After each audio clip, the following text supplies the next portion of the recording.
Hello, folks. Well, this past Sunday, which was the 16th, we were returning from Sioux Falls, South Dakota, when we heard that there was a train derailment in Sibley, Iowa, where we live. Well, as far west as Pipestone, Minnesota, we could see the smoke. Pipestone is actually about 50 miles from Sibley. These and many other photos were provided by listeners. Nathan Mitten of Sibley also posted a video as well. This can also be seen on the KIW radio website. Well, upon reaching the town of Sibley, we were not allowed in as the materials burning were explosive fertilizer, so an evacuation order was placed for those living within a 5-mile radius. All entrances into the town were blocked. The cause of the accident, which involved 47 cars derailed, is still under investigation. Well, last night, a day and a half later, I went and shot video from my drone. I stood in the northeast corner of the cemetery.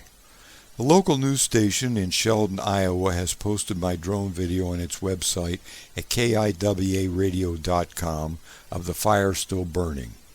So here's some of the pictures from others and my own so you can see.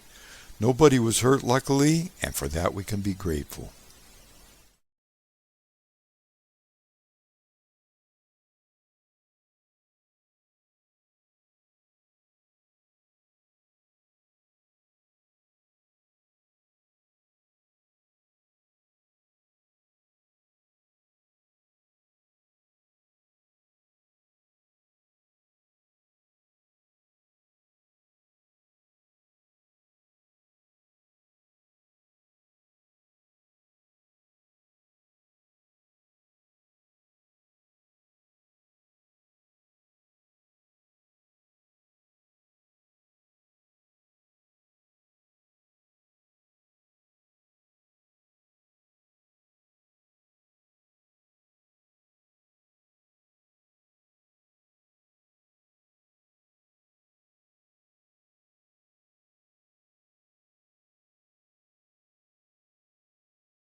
Well, this afternoon, I'm standing in that same place by the fire and shot this amazing cleanup operation with my drone.